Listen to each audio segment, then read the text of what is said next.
Hey, everybody, good morning. Wednesday morning, by the way. I intended to do this a lot earlier, but I wanted to let the dust settle and then give this the appropriate reaction response it deserves, simply because I'm a big fan of Robert Salah and his work. Delighted that he got hired as a Titans coach, but there is literally this asterisk I could feel in my brain. And I thought, okay, why is that asterisk there?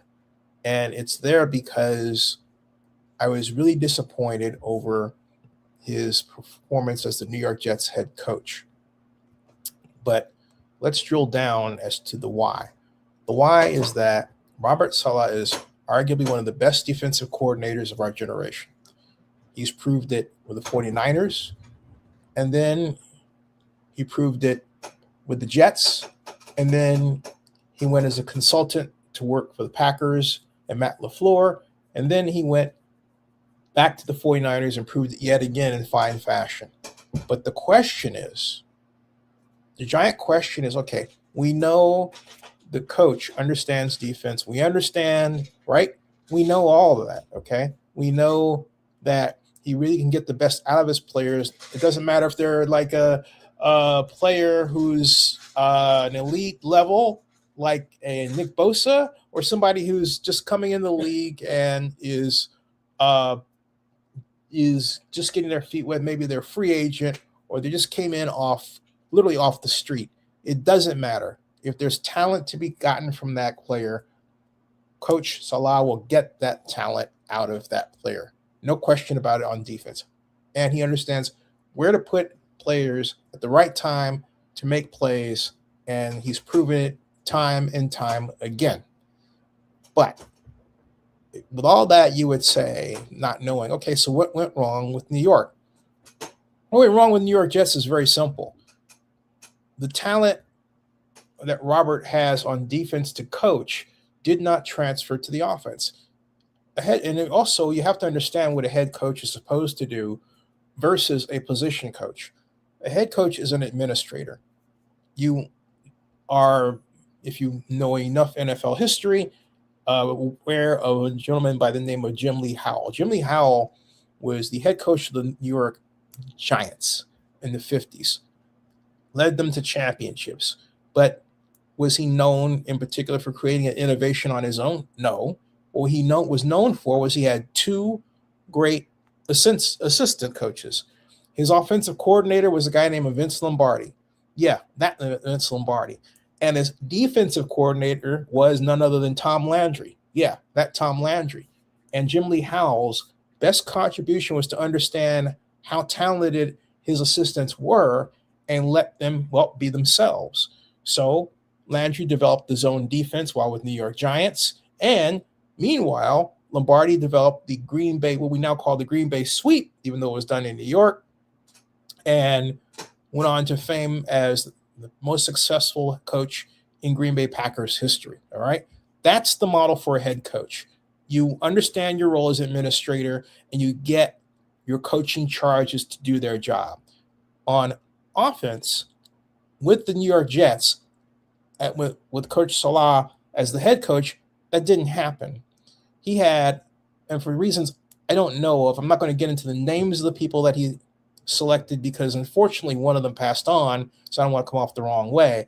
But they didn't install an offense that was varied enough to take on the defensive approaches, particularly the shell approaches they were facing and the variations that could be done within shells.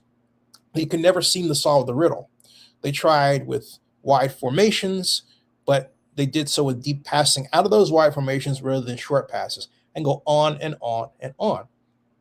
The question is, can Robert Salah find the right offensive coordinator and then give that offensive coordinator the same latitude that Robert was given by Kyle Shanahan with the 49ers to come up with his own offense and really coach that player? Remember, with the Jets, they had another interesting person who was at the helm of the quarterback who for all practical purposes, served as the real offensive coordinator for the Jets, and that was Aaron Rodgers. And I argue that Coach Saleh so gave Rodgers the reins and allowed him to be openly, publicly critical of the offense at times that it overshadowed what the offensive coordinator could do in terms of making changes or adjustments. It had to be for Aaron. And then when you brought in any other quarterback, it doesn't matter the name, what they did was less because everything was really done for Aaron Rodgers to make him happy as the key star free agent. In other words, there was no system put in that any quarterback could run if one went down. That's what Bill Walsh was known for when he was with the San Francisco 49ers. He had one system that was consistently applied, and so you could have Joe Montana run the system or Jeff Kemp, and you would say who, and I would say that's the point. But Jeff Kemp came in and beat the LA Rams when Montana was out with an injury. And there are other examples. Or how about Steve Young and how we went from Montana to Steve Young? Bill Walsh has supplied the model for how one system, well coached, with the appropriate level of detail, can make any quarterback look good. And so Robert, in this case, has to find an offensive coordinator that's systems oriented and is a great teacher. And you can say, who is that? Well, Pep Hamilton is one person who's just that. He was offensive coordinator at Stanford. He was offensive coordinator with the Indianapolis Colts. He's the person that is really known for the term from touchdown to check down. And he adopted that term to teach players how to think about what is the Bill Walsh offense, but many call the West Coast offense, and is still a offense that's popular today, even though it has been modified somewhat. And the basics of the Bill Walsh offense are basically used in every single offense today. Like, for example, receiver progressions, right? That's a Bill Walsh staple. That came from Bill Walsh. That's in every NFL offense today, that way of thinking. Or throwing with or without a hitch step. I can go on and on and on, but I digress. Robert has to get a guy who can do that. I think the person he can do it, I mentioned Pep Hamilton. David Shaw is one of the best offensive coordinators available. He was an outstanding head coach at Stanford, if you remember. Won the Pac-12 for the Cardinal, not once, not twice, but 3 times. You remember the co-Pac-12 title that they had as well. And he was best known as a teacher. Plus, I've had the opportunity of interviewing Coach Shaw several times here in Zenny 62 when he was at the NFL draft. He was always generous with his time, always willing to talk about technical football as much as he may also talk about, something else having nothing to do with football at all. A very engaging person, very intelligent, his wife, I believe it was his wife or someone in his family had some cancer health issues that really took up a bit of his time at Stanford. And I don't think it's written the degree to which that may have interrupted his thinking as a head coach, but I digress. I think David Shaw coming in, since they know a lot of the same people, will be a great fit with Coach Saleh at the Titans, and also fantastic to teach disciplined passing to their star young quarterback, Cam Ward. Everybody is looking for, because today we have what I call the microwave era. Everybody wants that coach that's going to give them the Super Bowl appearance in year one, or at least the playoff appearances in year one. And we had that this season. Ben Johnson with the Bears was hired last year and got them to the divisional round of the playoffs before, sadly, losing to Los Angeles Rams in a scintillating overtime contest. And then, of course, we have the success of other coaches like Mike Vrabel, who stands one game from the Super Bowl after getting hired this year. Now, granted, it's Coach Vrabel's second time at bat. The first was with the Titans, but he came in, and Mike Vrabel is arguably one of the smartest coaches out there working today. He understands basic football, but he understands not just basic football, but the nuances of the game to such a degree that he can almost toy with you. That's another story. So credit to Coach Vrabel for his work in getting the New England Patriots this far, although I think he's going to have a really tough time with a person right now who's really underestimated, and that's Sean Payton, because every people look at the situation where Bo Nix is injured and they think, oh, he's got Jared Stidham, and Stidham isn't going to do anything, and da da da.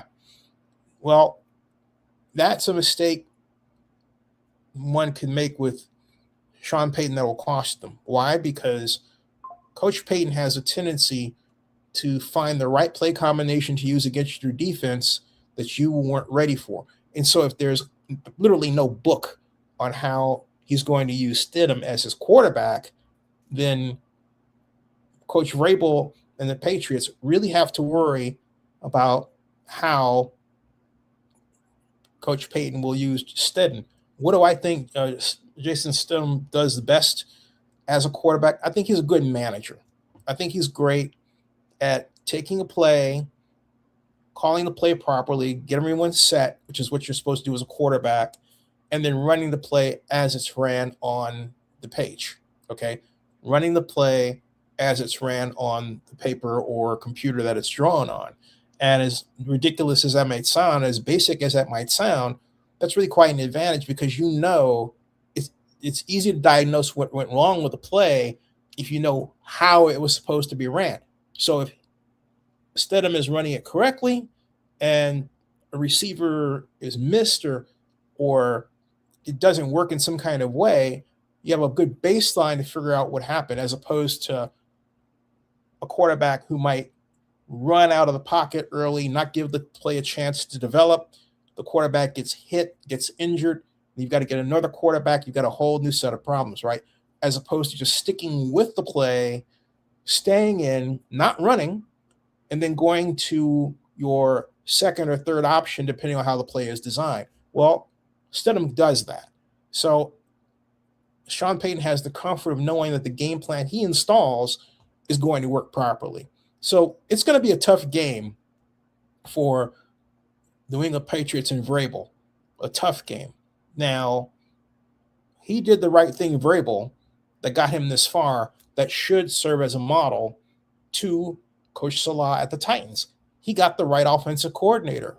Who did he get? Josh McDaniels, the famous New England Patriots offensive coordinator of history, who coached Tom Brady for so long.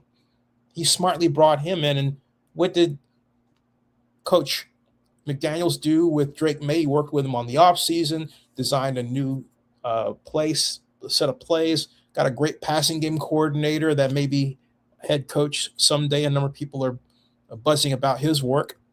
And they went on and beat people that others thought, well, okay, we don't know how the Patriots are going to do this time around, but they took that mystery away, and in fine fashion.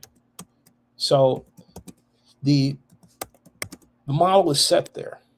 Offensive coordinator, a good one, is one that the Titans need, and that's why I say it should be David Shaw. I say you need a teacher now, and again, New England Patriots set that model. They set the model for a great passing game coordinator as well, as far as the offensive coordinator. You get offensive coordinator and a passing game coordinator.